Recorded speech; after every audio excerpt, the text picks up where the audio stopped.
महासचिव कांग्रेस की और प्रदेश प्रभारी कुमारी शैलजा हमारे साथ जुड़ रही हैं। उनसे हमारे न्यूज़ हेड बातचीत करेंगे शरद द्विवेदी जी, तो उन्हीं को मैं सौंपती हूँ और ओवर टू यू शरद जी। बहुत शुक्रिया संस्कृति। कांग्रेस की राष्ट्रीय पदाधिकारी हैं, जनरल सेक्रेटरी हैं कुमारी शैलजा, और इसी के साथ छत्तीसगढ़ में चुनाव के पहले जो दायित्व उनको बेहद महत्वपूर्ण मिला है प्रभारी का, और बहुत सहज, थोड़ी रिजर्व हैं, अंतर्मुखी हैं, लेकिन एक बहुत ही बेहतरीन पॉलिटिशियन के तौर पर वो काम करती हैं। चलिए मैं सीधे चलता हूँ छत्तीसगढ़ की राजधानी रायपुर, जहाँ हमारे साथ जुड़ रही हैं कुमारी शैलजा। बहुत स्वागत करता हूँ कुमारी शैलजा आपका बंसल न्यूज़ से बातचीत करने के लिए। थोड़ा सा मिजाज बदलने के लिए इंटरव्यू का पहले कुछ हल्के फुल्के और अलग तरह के सवाल।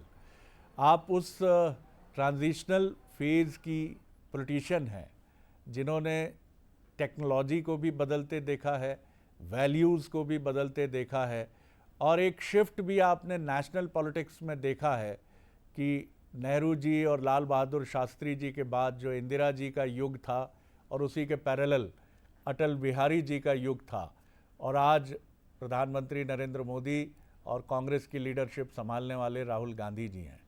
आपने उसके पहले की जनरेशन भी देखी है और इस जनरेशन में भी बखूबी काम कर रही हैं। अगर मैं आपसे पूछूं कि कितना परिवर्तन है, कितना बदलाव आप देख रही हैं, कितना पानी बह चुका है गंगा और यमुना में, तो क्या कहेंगी आप? जी। मेरे पिताजी के समय से इंदिरा जी का समय देखा, नेहरू जी का समय तो तब तो शायद पैदा नहीं हुए थे, लेकिन मेरे पिताजी ज़रूर कांग्रेस पार्टी में पंजाब में मंत्री थे उस समय। लेकिन राजीव जी के समय में राजनीति में आई और नरसिम्हा राव जी के समय में मंत्री रही, और वाजपेयी जी का समय हमने देखा, और उसके बाद का समय तो बिल्कुल हम देख ही रहे हैं। एक्टिव पॉलिटिक्स में बदलाव तो आया है, कई बार बदलाव स्वाभाविक होता है, लेकिन जो अब देखने में आ रहा है कि जिस तरह से राजनीतिक जीवन में, क्षेत्र में एक भाषा का प्रयोग, एक जहरीली भाषा का प्रयोग किया जा रहा है, ऐसा हमने कभी नहीं देखा। इतना हमने समय देखा जब हम अपने विरोधियों की भी इज्जत करते थे, जब बात करते थे तो केवल राजनीतिक विरोध होता था। लेकिन अब और इसको जो राजनीतिक क्षेत्र में लेकर आए हैं भारतीय जनता पार्टी ने, ऊपर से नीचे तक एक नया पैमाना बना दिया है कि आपस में कैसे द्वेष की भाषा का इस्तेमाल करें। इस चीज़ का ज़रूर दुख होता है। जी, ये भी मैं आपसे जानना चाहूँगा, जितना हम आपके स्वभाव के बारे में जानते हैं या हमें प्रतीत होता है, अपेरेंटली जैसा हमें दिखता है, आप इंट्रोवर्ट हैं, लेकिन उतना ही आपका एक दूसरा पक्ष ये भी है कि आप जीवन का बहुत आनंद उठाती हैं। जब भी समय मिलता है, प्रकृति के नज़दीक, पर्यावरण से जुड़े मसले, संगीत, ये आपकी स्ट्रेंथ भी हैं। फिर भी आपको क्या लगता है कि क्या आपकी ताकत क्या है? कई बार आपको लगता है, जैसे मुझे कई बार लगता है कि मैं अपने भीतर की ये चीज़ बदल दूं। आपको भी ऐसी कोई चीज़ लगती है, या कुमारी शैलजा को अपनी पर्सनैलिटी से, अपने भीतर से, अपनी आदतों से, अपने स्वभाव से बहुत प्यार है? नहीं, अपने आप से तो कभी भी इतना प्यार नहीं होना चाहिए। इतना सेल्फ सेंटर्ड इंसान को कभी नहीं होना चाहिए कि मैं परफेक्ट हूँ और मेरे में कुछ बदलाव नहीं। ज़िंदगी का तो रस इसी में है कि हम नई नई बातें सीखें, नए लोगों से मिलें, लोगों से जुड़ें और लोगों का नज़रिया देखें, तभी तो नयापन रहता है ना ज़िंदगी में। और अगर मैं फिल्म देखने जाती हूँ या संगीत या दोस्तों के साथ बाहर जाना, तो उसका ये मतलब भी है कि आज की जनरेशन और आज की दुनिया है, उससे हम अलग नहीं रह सकते और रहना नहीं चाहिए।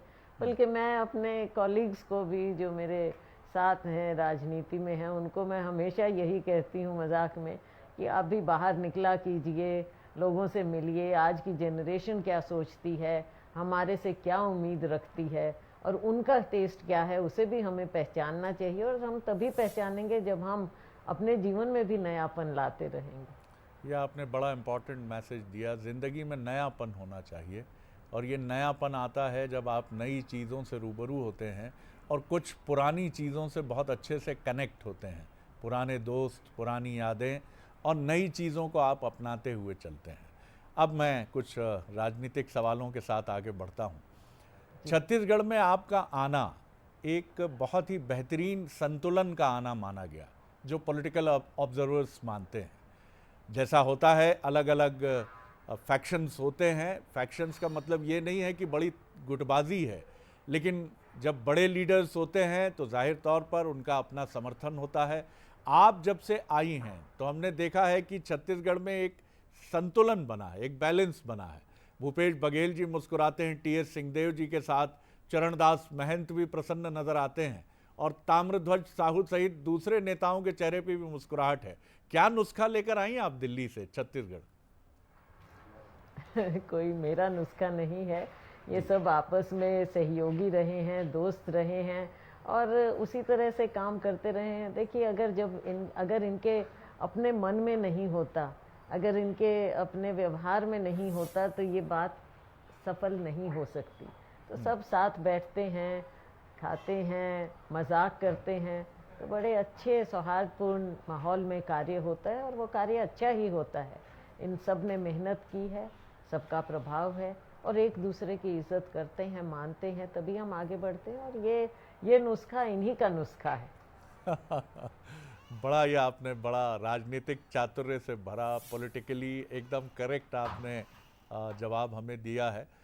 ये बताइए, आपने छत्तीसगढ़ पहले भी घूमा जब टिकट का डिस्ट्रीब्यूशन नहीं हुआ था, और अब भी सूरत हाल आपके सामने है टिकट के बाद।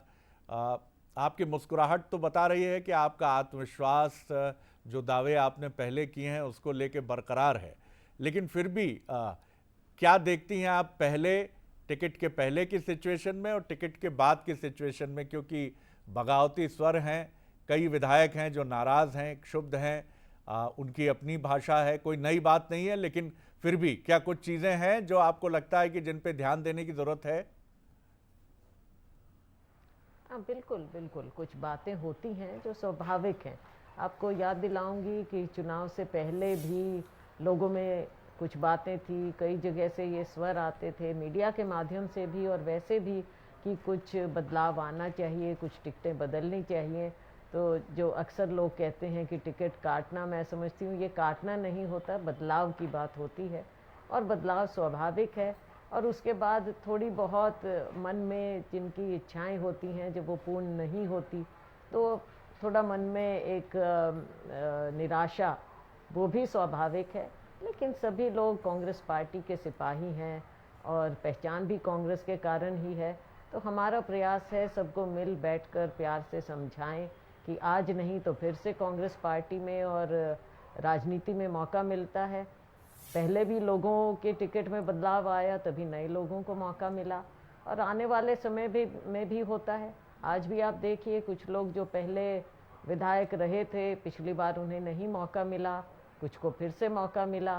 तो काम करने की ज़रूरत होती है, निष्ठा से लोगों के बीच में बैठने की बात होती है और पार्टी के प्रति निष्ठा रखना चाहिए।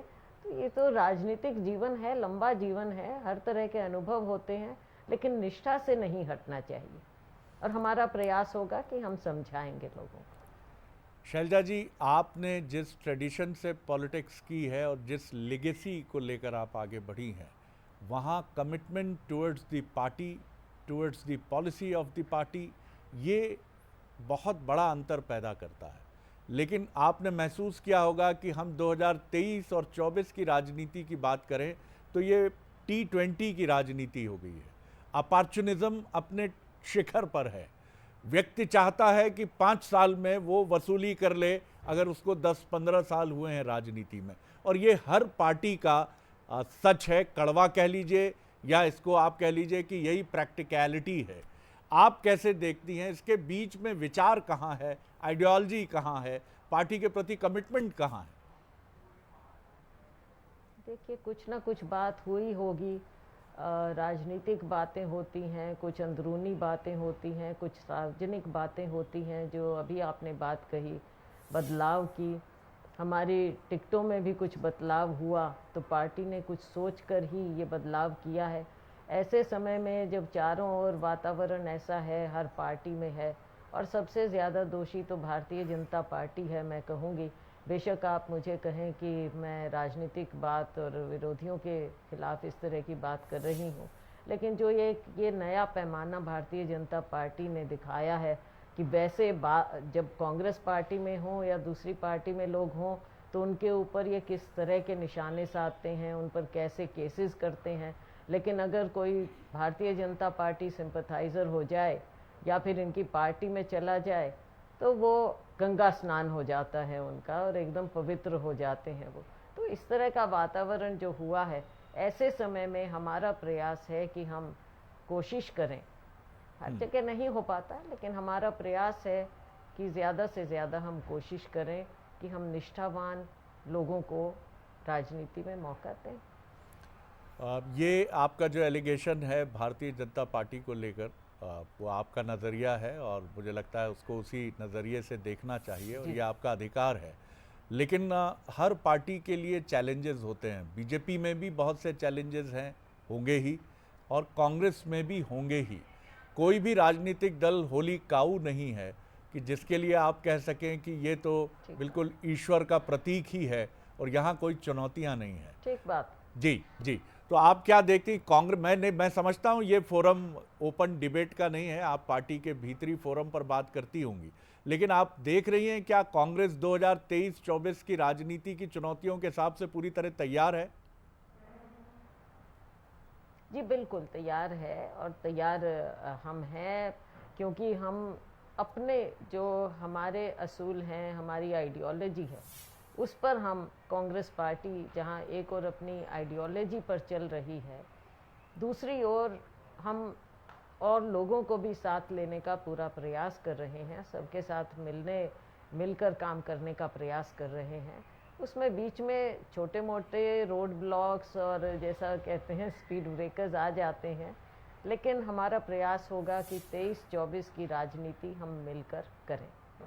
छत्तीसगढ़ में कोई स्पीड ब्रेकर अगर बड़ा परेशान करने वाला रहा हो कि आपकी बड़ी अच्छे तरीके से तेज़ रफ्तार गाड़ी में उसने खलल पैदा किया हो, अगर आप हमारे साथ शेयर करना चाहें? ऐसी कोई विशेष बात यहाँ नज़र नहीं आई, कोई नेगेटिव बात हो या कुछ ऐसा विशेष मुझे नज़र नहीं आया। कुछ होता तो मैं ज़रूर आपके साथ साझा करती, लेकिन 5 साल काम करने के बाद ये एक बहुत बड़ी बात है कि सभी और चारों ओर एक आवाज़ है, चाहे वो नेशनल मीडिया में हो, चाहे दूसरी पार्टियों में हो, और चाहे हमारे स्थानीय लोगों में हो, छत्तीसगढ़ के लोगों में हो, कि यहाँ हमारी सरकार ने काम किया है।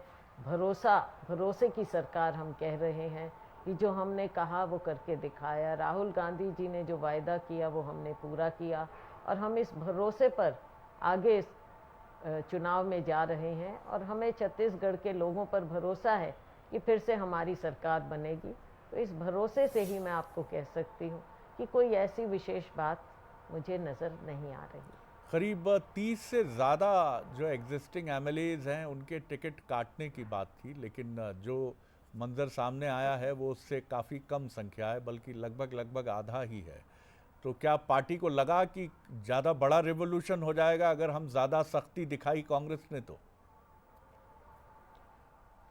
ये आप लोगों की, मीडिया की या कुछ लोगों की स्पेकुलेशन हो सकती है, लेकिन पार्टी तो हर एक बात पर, हर एक सीट पर विचार करके फीडबैक लेके तभी फैसला लेती है। ऐसे जनरलाइजेशन का कोई मतलब नहीं होता। जी, तो आप ये मानती हैं कि पार्टी ने जो भी डिसीजन लिया है वो बहुत सोच विचार कर लिया है, और इस तरह के जितने भी एनालिसिस हैं वो सिर्फ मीडिया स्पेकुलेशंस हैं, और वो भी चलेंगे ही, क्योंकि जाहिर तौर पर जब चुनाव है तो चुनाव कैसे आगे बढ़ेगा, तो बिना स्पेकुलेशंस के कैसे पूर्वानुमान लगाए मीडिया कैसे आगे बढ़ जाएगा। तो मुझे लगता है कि ये इतना प्रेम मीडिया के प्रति भी होना ही चाहिए, और आपका तो है ही, हमने आपको हमेशा देखा है। ठीक है जी, बिल्कुल ठीक है जी। ये भी मैं आपसे जानना चाहूँगा कि अपना काम है, वो आप काम करें, हम आपकी इज्जत करते हैं, उसमें कोई हमारा आपस में मैं आपसे इस बात में सरोकार रखूं ना रखूं मेरा अधिकार है, और आपने जो आप अपना काम करेंगे, आपकी इज्जत करना मेरा काम है। बहुत आपने बहुत ही एक बहुत डिग्निफाइड कमेंट है, मैं इसके लिए धन्यवाद करूंगा आपका। और ईश्वर करे कि दुनिया की सबसे बड़ी डेमोक्रेसी में कोई भी राजनीतिक दल हो, लेकिन मीडिया और पॉलिटिकल पार्टीज़ के बीच में ये गरिमामय संबंध, डिग्निफाइड रिलेशंस बने रहें।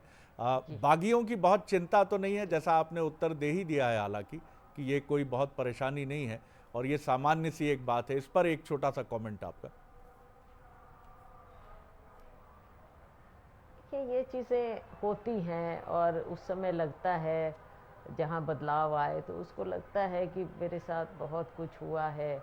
लेकिन ये राजनीतिक जीवन में मैं हमेशा, क्योंकि मैंने खुद भी फेस किया है, तो राजनीतिक जीवन में मैं यही कहती हूँ कि जब राजनीति में पांव रखते हैं तो आप ओखली में सिर दे रहे हैं। और हमारे यहाँ हरियाणा में कहते हैं जब ओखली में सिर दे दिया तो फिर मुसलों से नहीं डर सकते आप। बिल्कुल सही। और वरना अगर सेफ लाइफ चाहिए, सेफ जिंदगी मतलब काम, तो नौकरी करना चाहिए। बिल्कुल सही। राजनीतिक जीवन में तो हर तरह का उतार चढ़ाव है।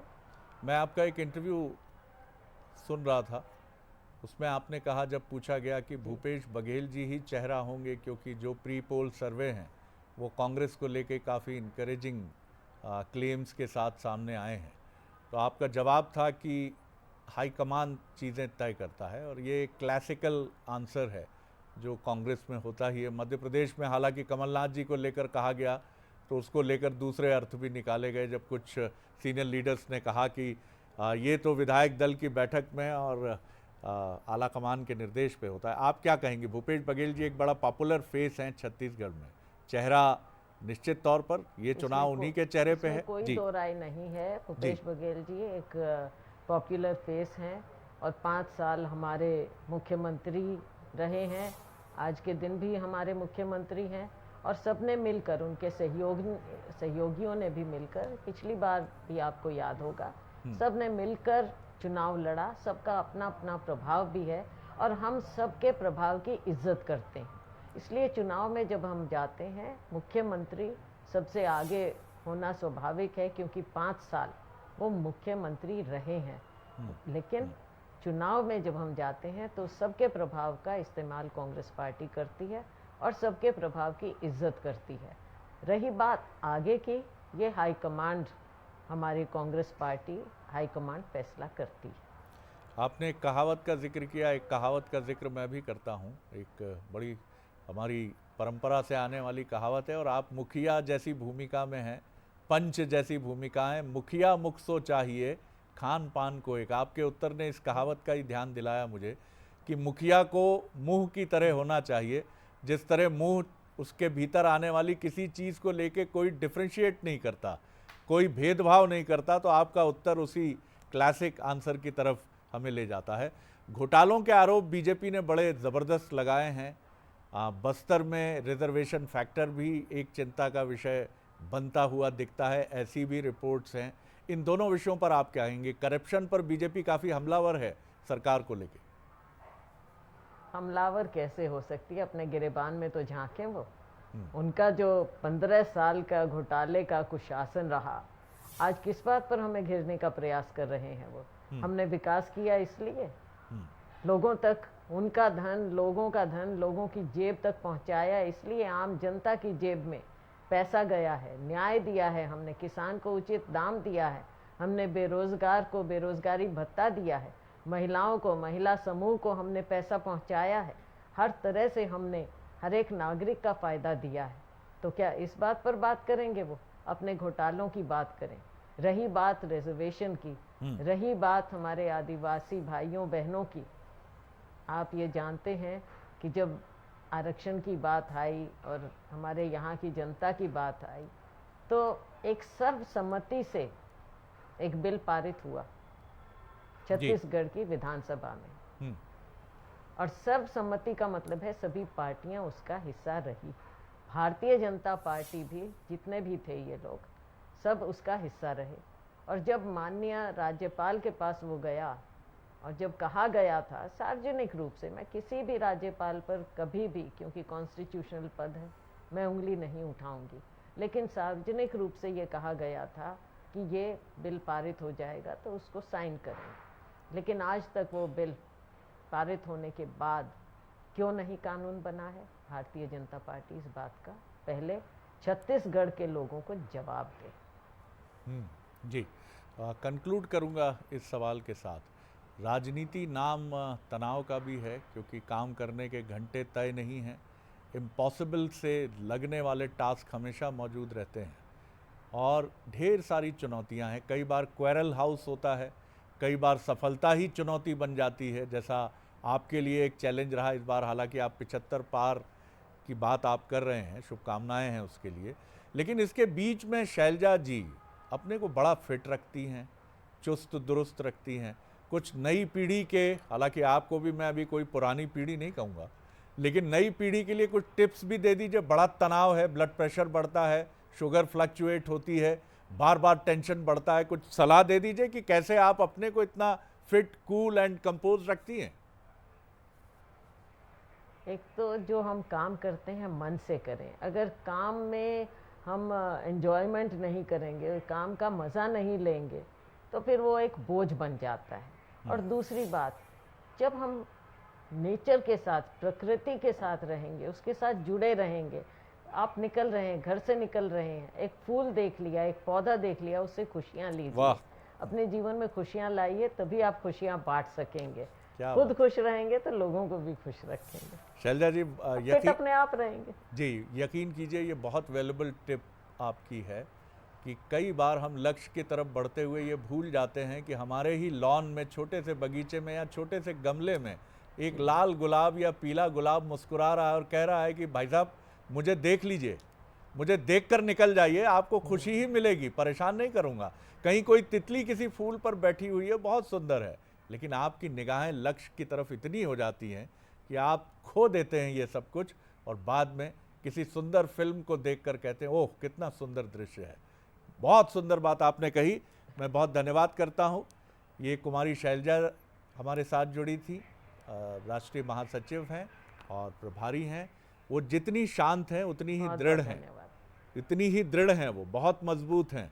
और यही वजह है कि छत्तीसगढ़ में वो संतुलन की, बैलेंस की एक प्रतीक बनी है।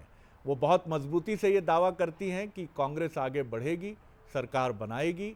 और उनका कहना है कि बहुत सारी चीज़ें, लीडरशिप और तमाम मसले हाईकमान पर छोड़ा जाना उचित होता है, लेकिन ये इक्वल पार्टनरशिप है और छत्तीसगढ़ एक इक्वल पार्टनरशिप को लेकर आगे बढ़ रहा है। वो कहती हैं ये मीडिया स्पेकुलेशंस हैं कि टिकट कितने कटते हैं या क्या टेंशन्स हैं, क्या चुनौतियां हैं। उनका कहना है ऐसी कोई भी चीज़ नहीं है, हम सारी चीज़ों को नियंत्रित करके आगे बढ़ रहे हैं। करप्शन के इशू पर उनका आरोप है कि भारतीय जनता पार्टी हमें किस मुंह से करप्शन की बात कर रही है, पहले वो अपने गिरेबां में तो झांके। यानी उनका आरोप है कि खुद वो भ्रष्टाचार के आरोप से घिरी है, हमसे क्या बात करेगी। राज्यपाल को लेकर वो कहती है संवैधानिक पद पर बैठे व्यक्ति का अपमान या उन पर कोई उंगली उठाना मेरी परंपरा का हिस्सा नहीं है, मेरी पार्टी की। लेकिन क्या है सच्चाई, ये छत्तीसगढ़ की जनता जानती है और वो फिर बहुत आशा और उम्मीद से भरी हैं कि छत्तीसगढ़ में कांग्रेस दूसरी बार सरकार बनाने की तरफ तेजी से बढ़ रही। मैं बहुत शुक्रिया करता हूँ कुमारी शैलजा, बहुत अच्छा लगा आपसे बात करके और फिर हम कोई अपॉर्चुनिटी ढूंढेंगे आपसे जुड़ने की। तो संस्कृति, बहुत शुक्रिया आपका भी कि आपने ये मौका दिया। और अब और खबरों के लिए, और मेरे ख्याल से छत्तीसगढ़ की खबरों के लिए, अपडेट के लिए मैं आपकी तरफ धन्यवाद के साथ लौट रहा हूँ।